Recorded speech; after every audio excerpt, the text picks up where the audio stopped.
we really appreciate that you came here for this talk, and this is very important. I would ask you to give yourself a round of applause for coming here. But yeah, Katie, please, can you join us here? Yeah.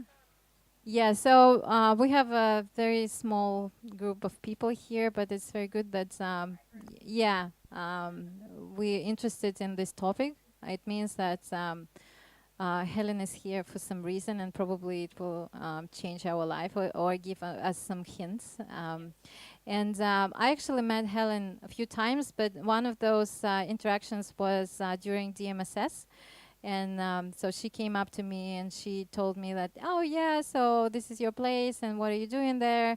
And yeah, maybe let's have a chat and maybe I can speak at Genius Cafe. And then I never followed up because I was too busy, or maybe, yeah, so, and I'm happy that Helen came back. And she actually, I remembered about our conversation, and it's really good that she can speak here about what she's passionate about and what she's doing. And it's not a like only money-oriented talk that we discussed. We had some complaints from John that we're like organizing talks about money and all that, but it's basically focused on basically improving overall business.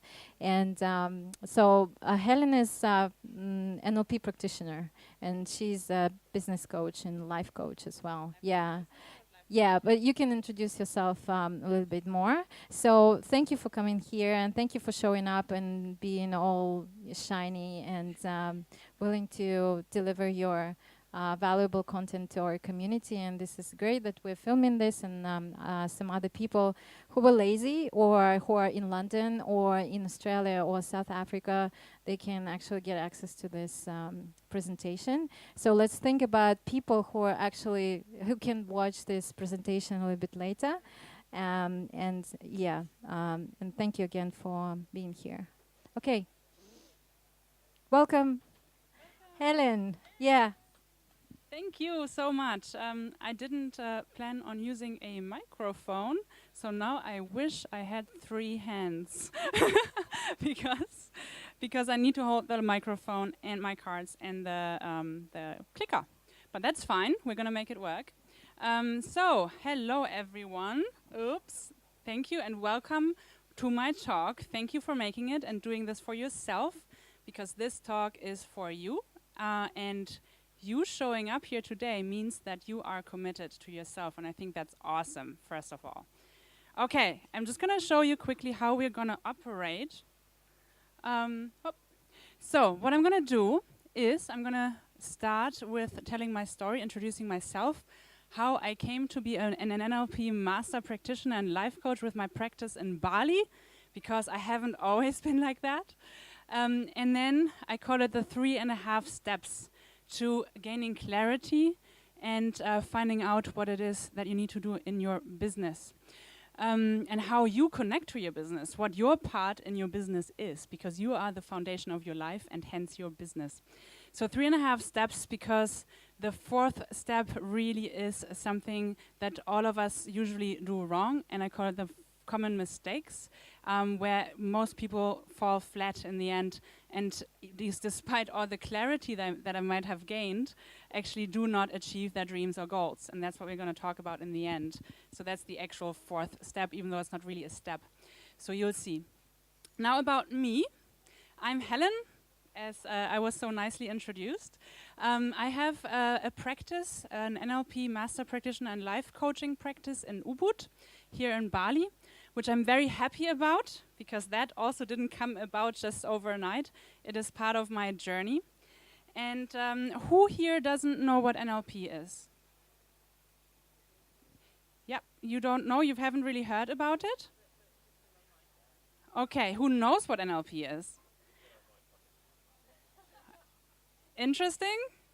Okay, so who wants to give, who's willing to explain very briefly? Come on, guys. What's NLP?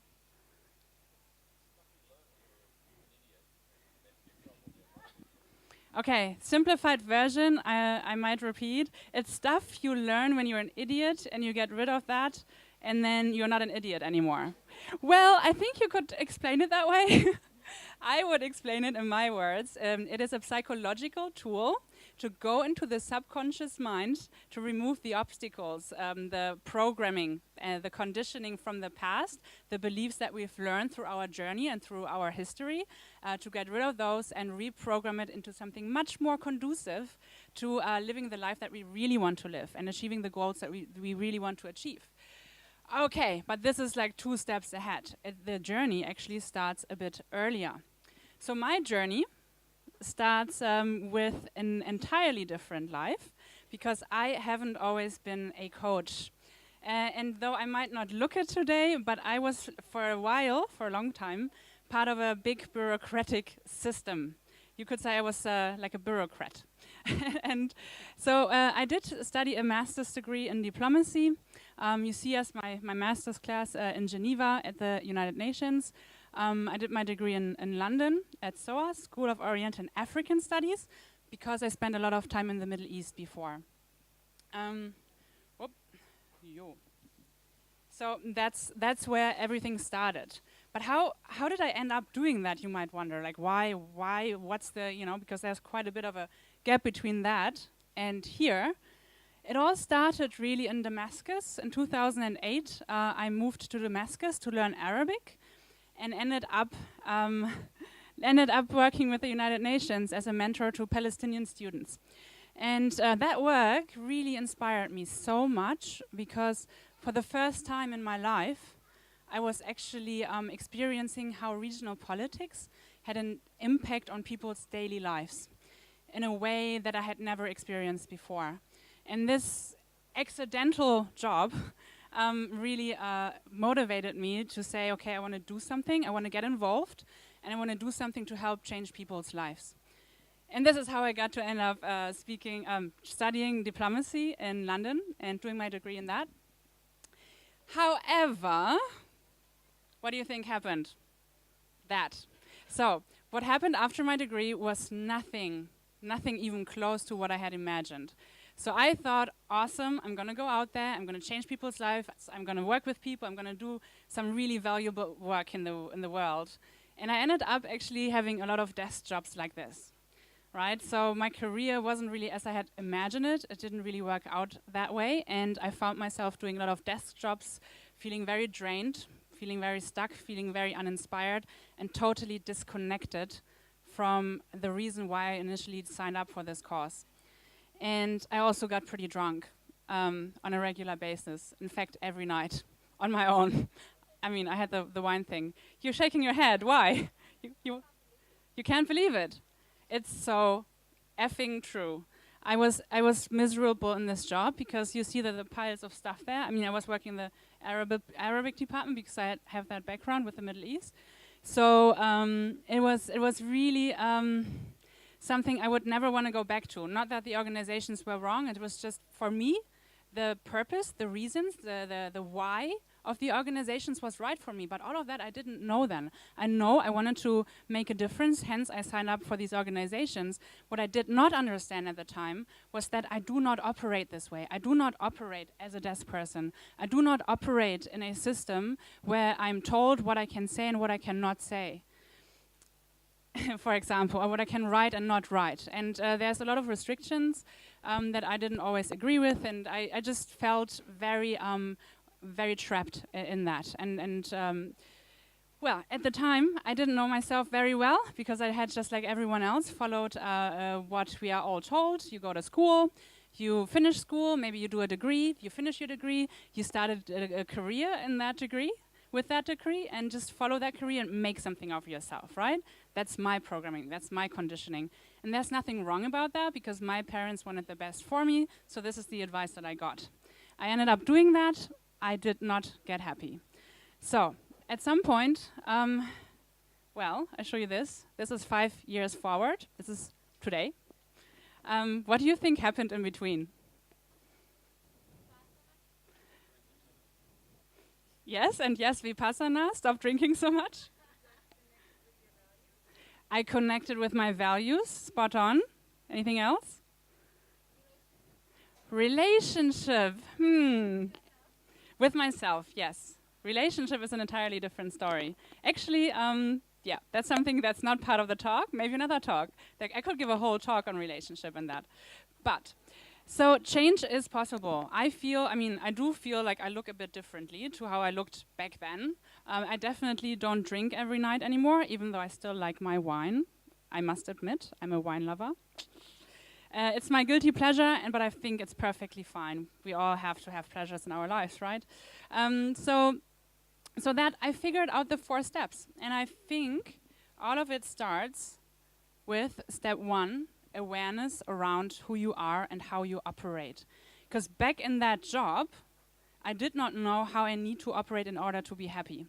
So this is challenging. Okay, I'm kind of. Oh yeah, can you be my clicker? That would be awesome. Thank you. No, you just click the lower button. Next, every time I do. Okay, because I'm already self-awareness, right? Okay. So now I want to tell you something. I want you to listen very closely. So what happened in my former career is I felt very much disconnected to my job. I felt disconnected to what I was doing. I was pushing papers and not working with people. I felt like I wasn't really myself. I didn't feel in my element. I didn't feel like I could truly be, or I didn't feel like I was living my own life, and I really couldn't grasp the feeling very much of how it would be like to feel empowered, to feel in my body, to feel meaningful, to feel fulfilled in my life. What do you notice in what I just said?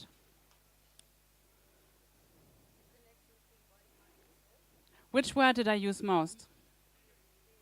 Feel. Okay, and there's a reason I do, because I speak a lot of feelings. I do, personally. And you'll find out now why that is. Because, why is this important? Because the first step is gaining awareness about your environment. What do you like? What do you not like? If you're stuck in a job and you don't know where to go, if you're in your business, you get stuck in your business, let's say, and you don't know what's wrong or where it's off, start observing yourself. How do you respond in certain situations? How do you deal with people? What do you like? What do you enjoy? What comes easy to you? And what's just like Excel sheets for me, or a back end of my website? Oh my God, like that. These are things I could just kind of pull my hair out over, because it's so observe yourself. What comes easy, what doesn't. So create more self-awareness, and then can you get on? So I learned that what you need to do is assess yourself. So over time, I learned that we all have different personality types. In the way we are made up. So some things come easy to us, other things do not come easy to us. I'm a conceptual person. I'm very good with ideas, like a creator, according to the Wealth Dynamics test. I'm very good with ideas and pictures, visuals. I'm very good with seeing connections between the dots and patterns. I'm not so good at detailed kind of work. All of that just freaks me out. And there's a reason, because my personality type isn't like that. Also, in your business, my personality type isn't like that. Can you hear me okay? Yeah? We're going to get into that in a second.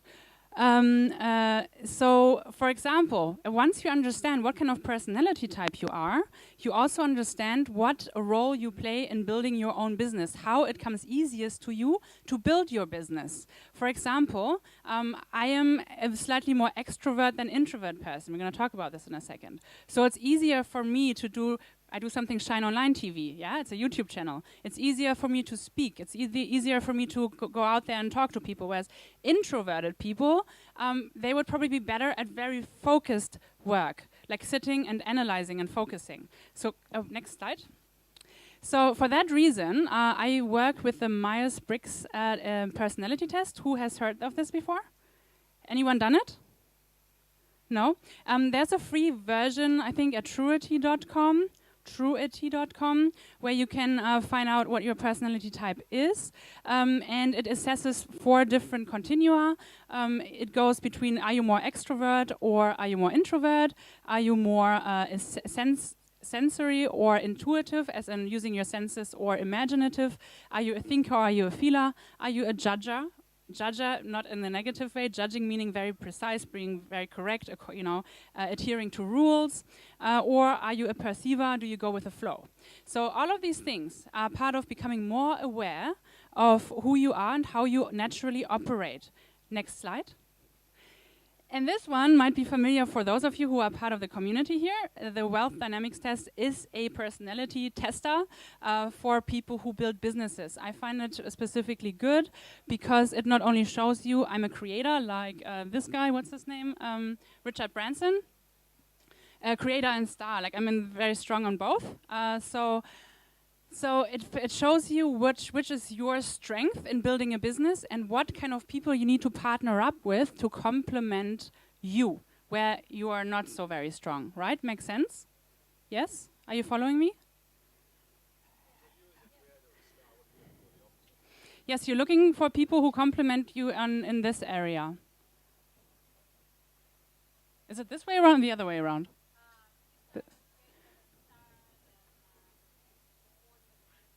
Yes. So you would have to take the test to find out how you what your type is and whom you need to partner up with to be efficient in your business. All right. Next slide.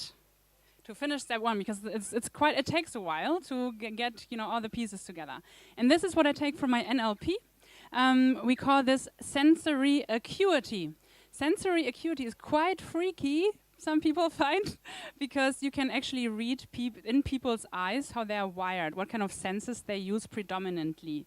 So I use this in my therapy to find out how somebody is more, if somebody is more visual, more auditory, or more kinesthetic, which means like a feely kind of person. Does that make sense? Have you heard about this before? And this is a graphic that shows you can actually, when you talk to somebody, like let them, her or him, tell you a story about their best holiday they've ever had. And if they keep going like, oh, and then they go up with their eyes, they're very visual persons.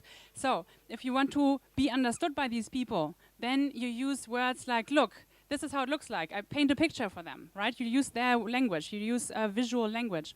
If somebody's looking to where the ears are, like left and right a lot, they're hearing. So they're accessing information from their hearing department. They remember what somebody said, what conversation was held, and so forth. And then if they look down a lot, they are probably strongly kinesthetic. So now this isn't clear cut. This is in general. So all of us use all senses at all times. However, many of us have preferences, which sense we like to use. And most people are actually visual. I'm visual and kinesthetic, for example, and this is why I used the word feel a lot before, because I speak in that language. I speak like a kinesthetic person and a visual person. So my vocabulary is look, this looks like, that feels great, right? Instead of that sounds right. I wouldn't say that, probably. I don't know, I haven't observed myself like that, but this is how you can figure how somebody is. However, you can actually, after this talk, get together in pairs if you want and tell each other about your last amazing holiday. And one person just speaks freely and the other person just observes where the eyes go most. And this way you can figure out for each other what sense you predominantly use. Why is this important for your business? To build rapport. Why else? For you as a person in your business, building your business. Why is it important for you to know what senses you are more prone to use? Building relationships, to be heard. That's the applied form in the sense of dealing with other people, yes. And it also relates to the personality type in the way, so if you are a very visual person, you probably find it easier to work with your brand design than again with the techie little detail, you know what I mean? So, or if you are, for example, in my case, I'm a visual and kinesthetic person, So I naturally use my wiring in coaching. In coaching, the kinesthetic people, they have a natural sense for people. They can feel vibes, atmospheres, emotions, and all of that. They are less analytical maybe, but very feely. And that's a big advantage as a coach. You are a coach, you probably know that. We would also probably call it more empathetic. Yeah? And visual, I use that for my Shine Online TV. I just like to make videos. And this is where I combine those two. I get to interview people, I ask them questions, and I feel them, so to say. I engage, and at the same time, I can create a beautiful, visually aesthetic product from it. So this is where I'm using my natural strengths. So once you understand how you are wired that way, you also now know how to go about being efficient in building a business, as in which roles you can best take and then hand out other roles to other people where their zone of genius lies or their natural makeup lies. Does that make sense? I'm sweating. My mouth is moving so much. I never knew I had so many muscles there. Okay. Next slide, I guess, because yep. So, what's the time? What's the time?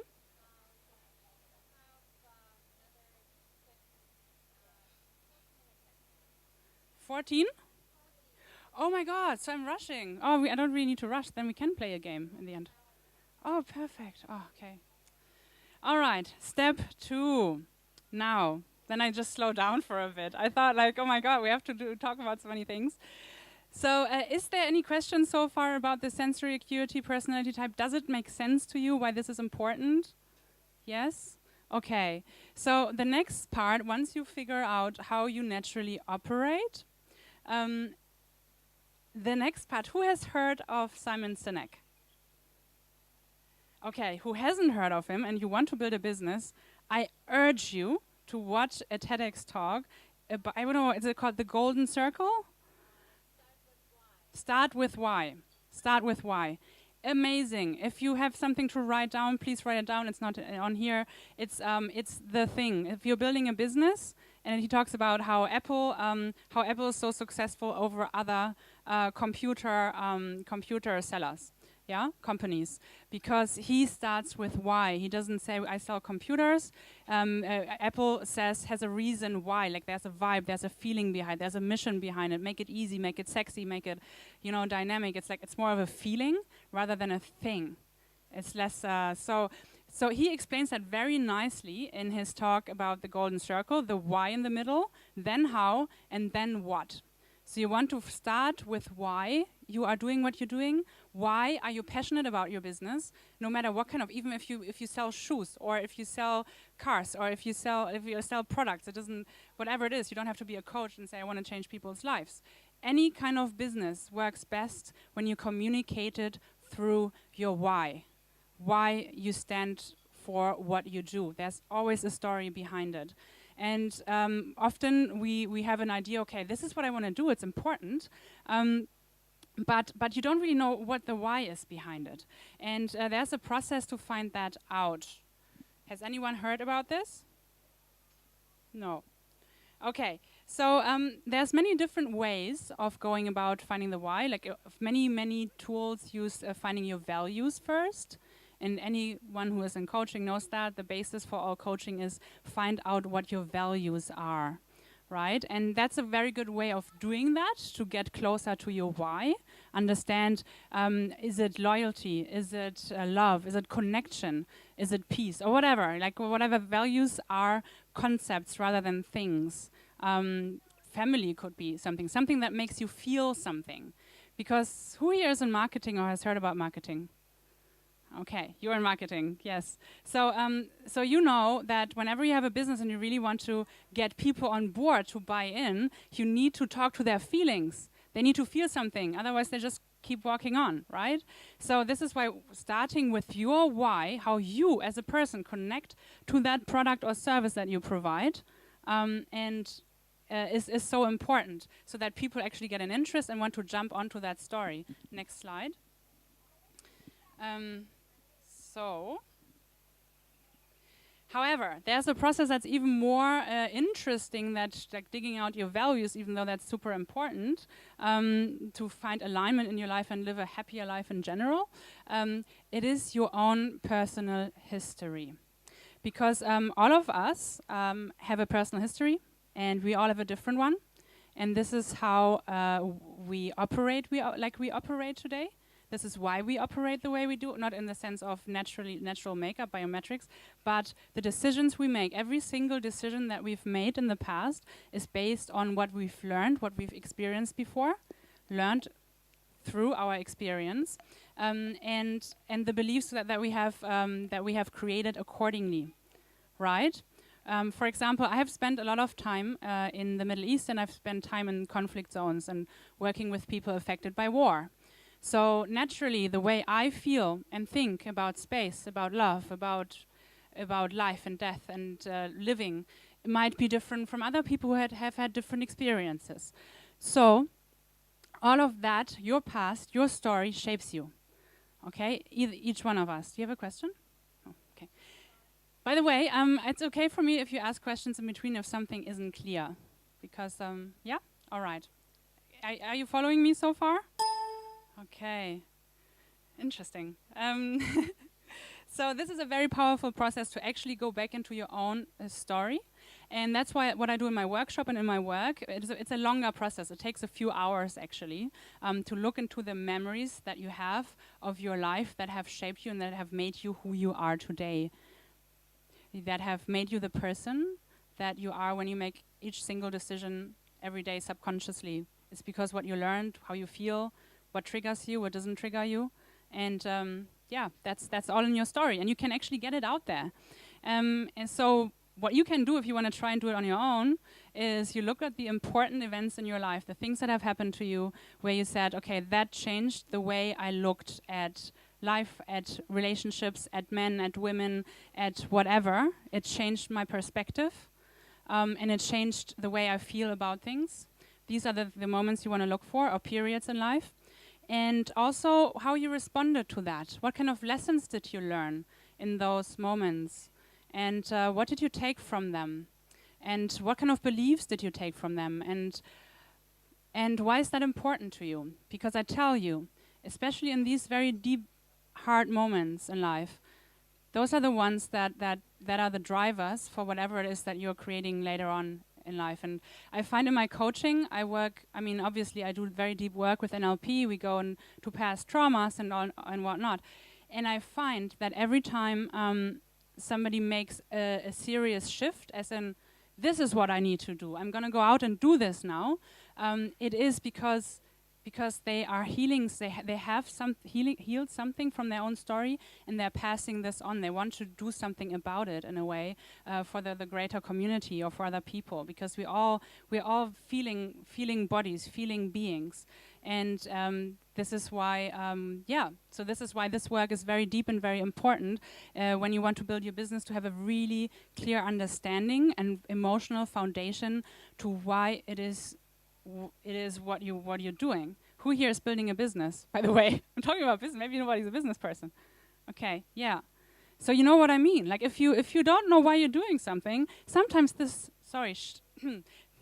gets really hard, right? Like, because business means trying things, and sometimes it doesn't work, and then you have to get up again, and you have to do it again, and try different ways. It's trial and error. And if you don't know why you're doing it, why this comes from here and here, if there's no connection to your, I must do this, then yeah, chances are you're not gonna get very far, because it's hard sometimes. That's the truth. Out there. So this, I don't know if anyone has met her. She used to be in Bali. She had an amazing jewelry shop in Ubud. She's a former client of mine. And she came to me quite, maybe you want to read this for a second? Yeah. Lovely lady, by the way, if you ever meet her. She's not here anymore. So she has had a jewelry shop, Nicole Pieper, in Ubud. And she came to me and said, Helen, I'm so stuck in my mind and in my gut, and I just don't feel it anymore. I built this jewelry shop because I love jewelry, I love designing, and she makes beautiful jewelry.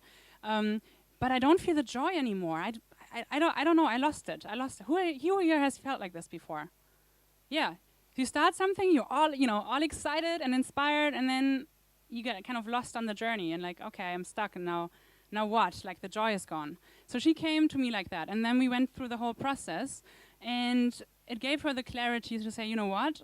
Actually, I need to operate differently. I need to do different things. She still loves jewelry, and now she's created something that's pretty genius, I think. So she's merged her jewelry business with a coaching business, and it works. It's amazing. I mean, feel free to follow her. Find her on, I think it's NicolePieper.com.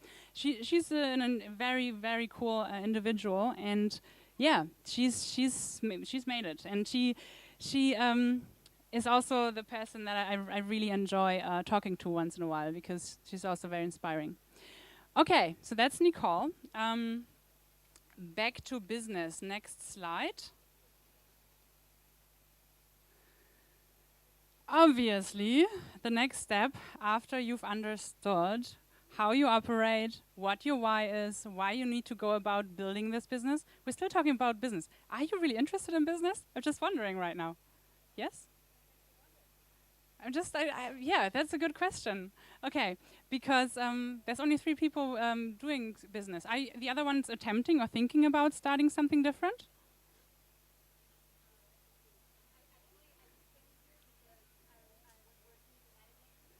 Awesome. Okay.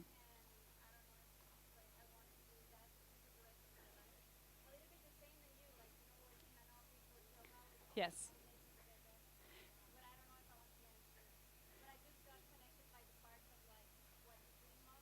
Mm.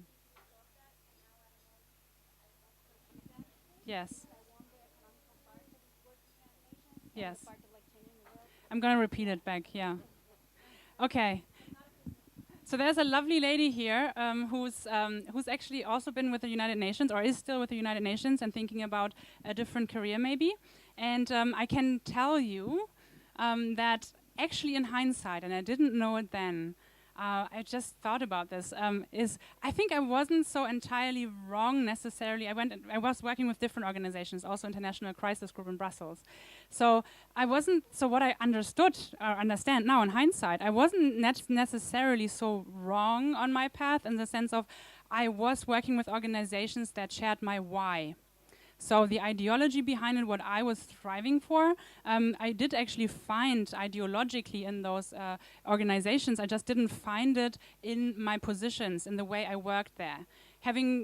Finding a different position, for example, let's say in crisis group or anywhere, which would have been more again with people and like engaging. It might have been different, though I'm not sure, because I'm still not a bureaucrat. I'm still like a free spirit, and creating is the thing I love to do. And yeah, bureaucracies aren't very creative, as you know. Yeah. It's a bit restricted. So it's clear that once you understand how you need to do stuff and what it is that you thrive for, you need to make a plan. That's right. And before you create your plan, and this is what also many people do, what they do is they say, okay, now I have all this information, but it's actually quite fuzzy. Like, okay, I know I'm an ENFP personality type, and I know, okay, I like pictures because I'm visual, and I also, you know all sorts of details and things, and you might have gotten an understanding of how all of this worked in the past and why things didn't work in the past. Also, it's very interesting looking back with that knowledge and seeing through that lens at your previous jobs, for example, and understanding where it went right and where it went wrong, for what reason. That gives you a whole new perspective on yourself and how you relate to life and jobs and relationships and everything. It's pretty interesting once you get that understanding. So what I tend to do is, instead of going like, okay, what do I do next? It's actually, I'm going very, very far into the future. Because now that you really understand what you stand for and who you are on this planet, with your feet on the ground, this is me, you don't go next week or in 2 weeks or in 3 weeks or in 4 weeks. You actually, you kind of move ahead 20 years from now or 10 years from now, whatever you find more comfortable. I have people sometimes say, 20 years I can't imagine. So then I say, start at 15 or 10 years from now. So that's something that you can do, and just go ahead in time and play that game. I mean, I have a workbook coming out where I kind of guide people through the process, going through different departments. But just in general, if you want to do this for yourself, create a vision for your future. What's your best future? Knowing and understanding who you are, how you naturally operate, what you're really good at, and you know that you're really good at it because you've experienced it in the past. You go ahead 10 or 20 years and paint that picture. What are you creating? Yes? Where are you? I have a retreat center. It's called Hermes World. In my mind, I haven't figured out the name yet, but it's an experiential place. Of course, I've done this. Like, I have my vision. Yeah, and I'm on it.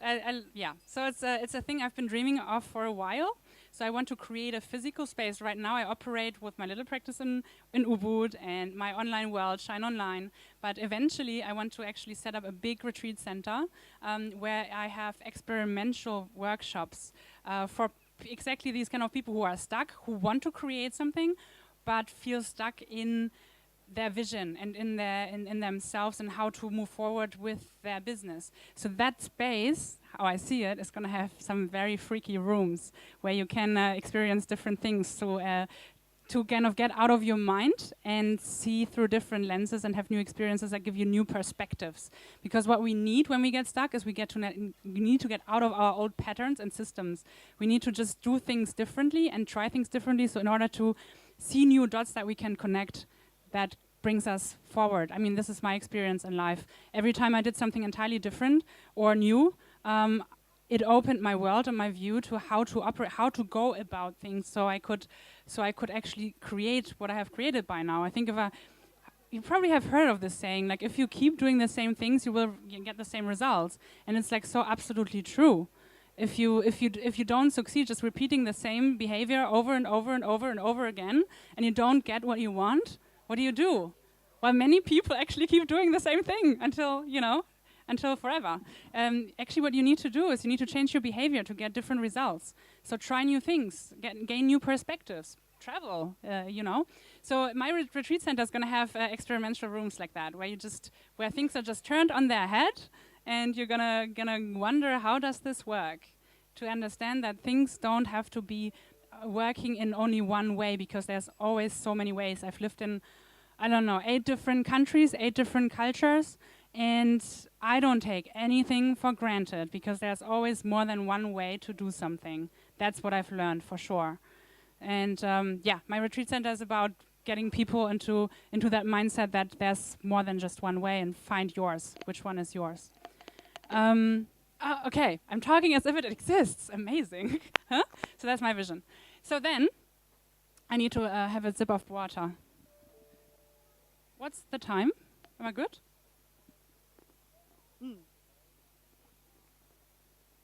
Great. Okay. So then, once you have that big vision and you really feel it in your gut, because now you know you're emotionally connected to it, you start breaking it down. Let's say it's 10 years from that, your vision is in 10 years. You say, okay, where do I need to be in 5 years, practically, in order to get to that 10-year vision? Right? Where do I need to be in 5 years from now? It's a very interesting approach. It's different to the going from here into the future, and actually breaking it down, because it's like you see the big picture and then you kind of narrow it down. 5 years from now. Then 3 years from now, 2 years from now, and 1 year from now, where do you need to be at each stage in order to get to that next step? Yeah? And it's interesting what you'll experience, because for many people what happens is they suddenly understand what's really important and what's not really important. People start understanding how they're wasting their time with things in their daily lives and habits and life choices that aren't actually really important to them, looking ahead at this big vision that they have and why it's important to them. And this breaks down to short-term goals, which not only will be, okay, what do I need to do in the next 3 months, in the next 90 days, in the next year, in order to build up to that, because all of that becomes pretty clear then. It's also, what kind of people do I need to hang out with? What kind of life choices do I have to make now? What kind of lifestyle habits do I have to change?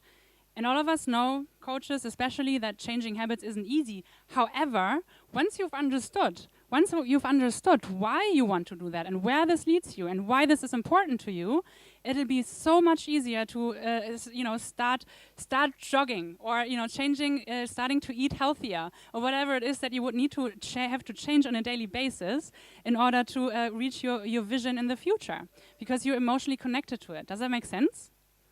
Yeah? Okay, there's something beeping here. And I think this is it still working? Yeah. Okay. All right, next slide. Now, common mistakes. Who knows what the common mistakes are?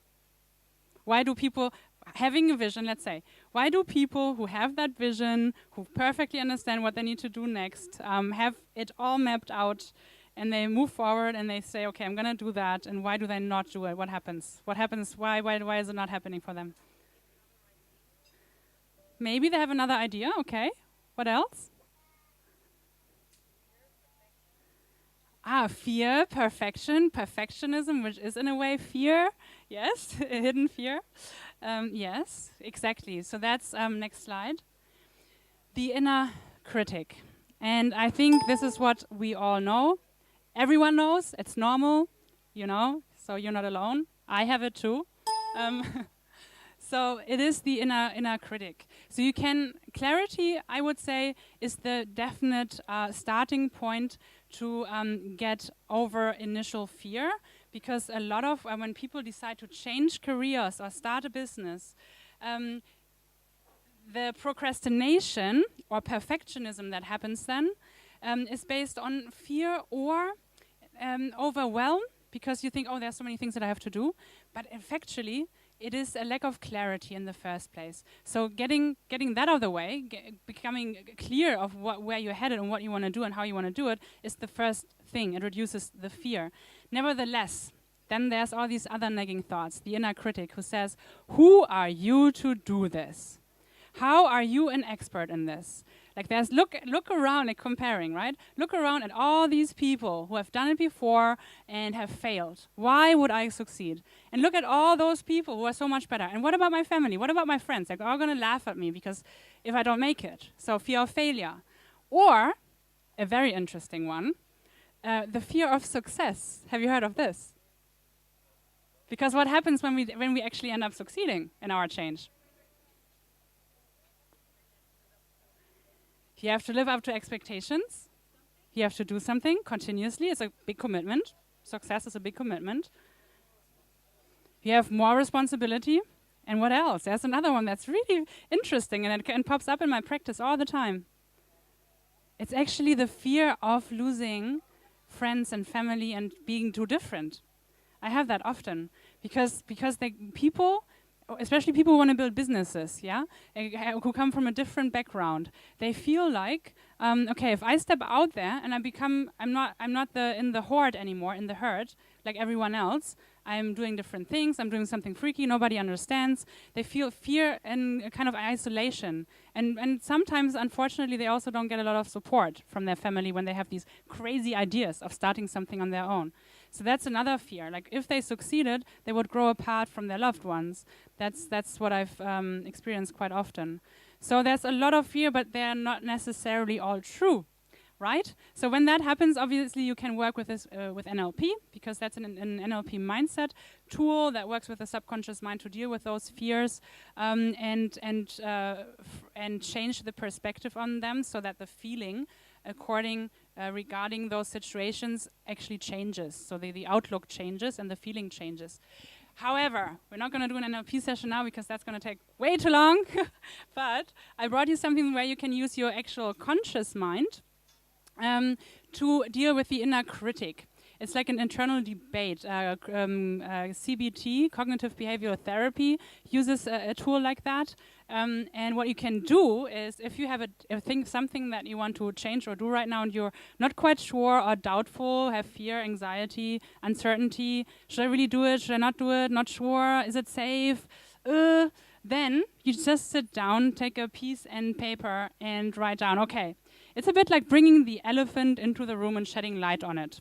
You know, because the fear is usually something internally that you are not really conscious of. It's you feel it, but what you have in your mind is either a big picture of like a bad scenario that you're fearing, or it's some kind of haze of the unknown, fear of the unknown. It's like hazy, uncomfortable, and you kind of want to avoid it, so you push it down. But the more you do that, the more it'll stick to you. So what you want to do is you want to shed light on it, and that'll automatically reduce the fear somewhat. So what you can do is, okay, decision that you have to make, you're fearful of, write it down. What's the worst that can happen? The absolute worst. And in most cases, you won't die, right? So you write that down. What's the absolute worst you can imagine that would happen? Everything that you can think of, okay? At least it's out there. You've named it. You've given it a name. You put it out of your head. You put it on some paper, so it becomes manageable. It becomes more tangible rather than that floaty kind of fear cloud. And then next, you think of possible strategies. Okay, if that happens, what could I do? What are my options, my possible responses to that scenario? And once you start mapping that out, you'll notice how you become a little bit more relaxed because you understand, okay, it might suck, but it's probably not going to be at the end of the world because there's always something I can do about it and go about it in a different way or start again later or whatnot. You know what I mean? So these huge fears become reduced. So once you've done that, you go back to what's the best case scenario.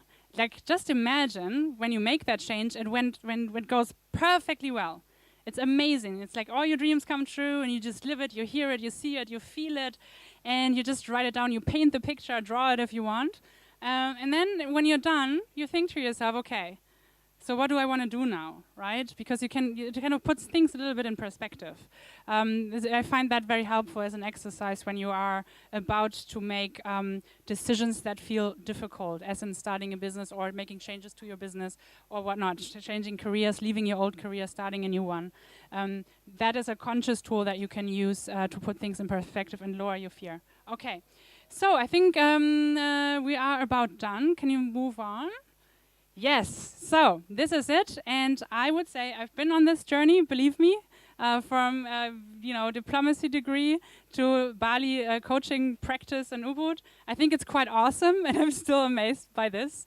By today, and though it wasn't always easy, and I had to take my steps on the journey, I would always do it again. So if you have any questions, next slide. If you want to connect with me, you find me at www.shineonlinetv.com. And now, ask me anything if you have any questions left. Right. Thank you so much, Helen. And I suppose we can give another applause for Helen for this amazing talk. And now we are opening like a question and ask session. I've seen that we've got some like two-way communication during the talk, but then like if there is like another questions that anyone here would like to ask, so just raise your hand and don't be shy. Yes? Yes?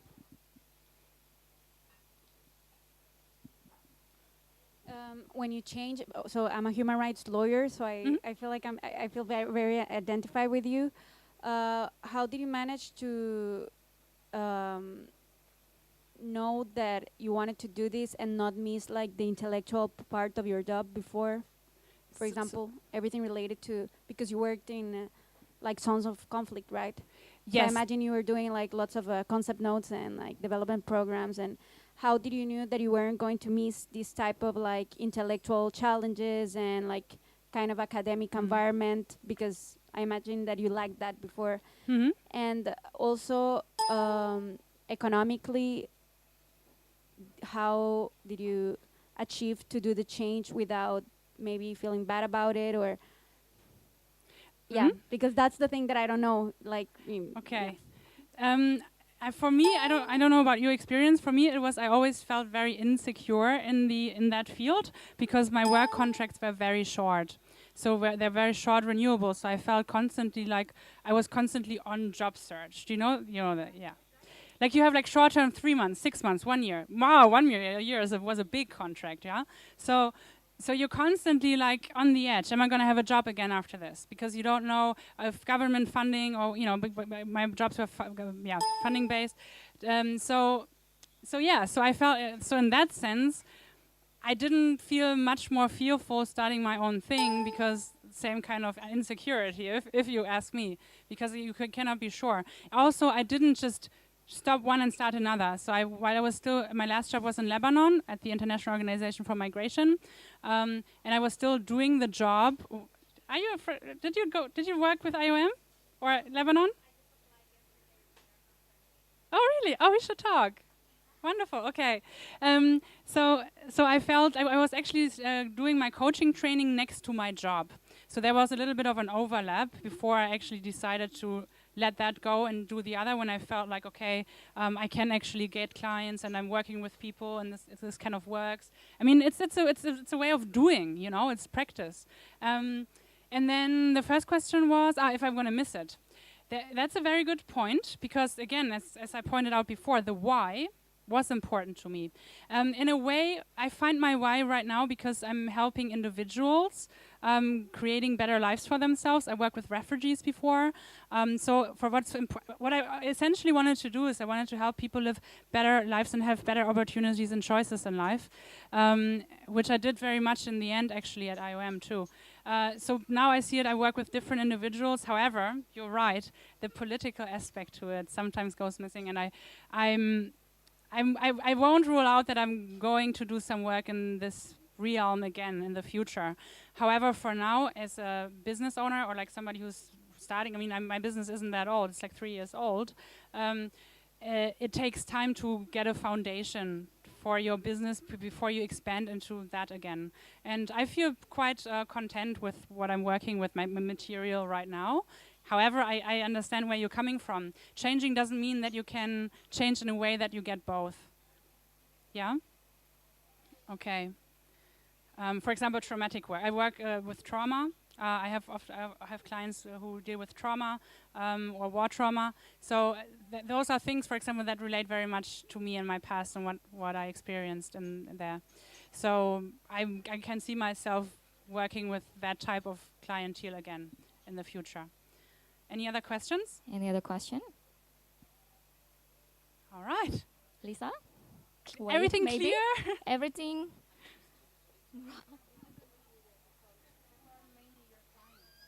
Mm-hmm. I live in Ubud as a coach, and my clients are not local people. They are expats and travelers. I'm connected to Gaia Retreat Center. They have retreats coming in, all sorts of different retreats, and sometimes people come in for coaching. Otherwise, like there's a lot of, like here probably in Sanur as well, there's a lot of people in Ubud who live there long term, who have online businesses, co-workers at Ubud Outpost and so forth. So there's a big community of people who seek either life coaching, clarity coaching, or NLP coaching to unwire some anxieties, fears, trauma. Yeah. Any other questions? Any other questions? This is your only chance to get to find the clarity on your purpose. Yes. Yeah. And okay. So I think I consider this mission completed and successful. Everything's clear. Yeah. Yes. Mm-hmm.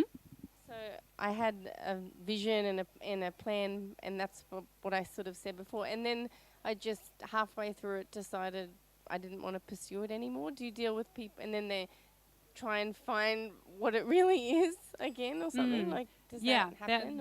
There's ways where you can find where did it go off, where did it get out of alignment, and is it a business idea?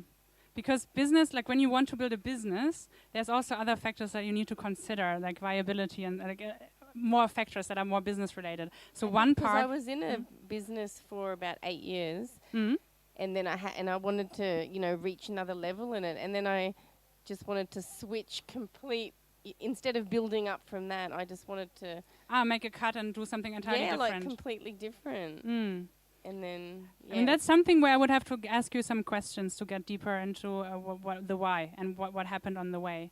So, there's ways to deal with that, but it's a bit more complex than like a general answer because everybody has a different story, obviously. Do you do any like group coaching, or is it one-on-one? I do a workshop next month in Ubud from the 9th to the 11th, which is actually going through this entire process. Yeah, and otherwise I'm doing this one-on-one online. I'm going to expand though. I want to run like bigger retreats like that, but this is what I'm doing right now in group work. Okay, thank you. Yeah. Thank you for the questions. And shall we have like another one last question? If there is any. Like if there is any. So, well, if there is no more questions, so maybe we can close this awesome talk, this genius talk. And I personally like really waiting for this talk. And then I'm very pleased that we have you today. And like there are like some lessons that I can take from this, from your presentation. So the first thing is that know yourself and understand your personality, know your strength and know your weakness, and then know your why, make decisions and deal with your fears, because that when you know everything, when you know all those elements, then maybe it's easier for you to find clarity in your purpose. Right. So thank you very much for Helen Weiss for this week, and then thank you very much for everyone who's coming here. And then for next week, we're going to have like another talk in the same time and also like in the same day. Our next speaker will be Tom Sattler. He's going to speak about the key to success in video marketing. So if you're interested in this topic, please welcome. Like we're happy to have you here. And then thank you very much once again for your time here. And then enjoy your time at Genius Talk and see you next time. And thank you, Alan. Cool, thank you.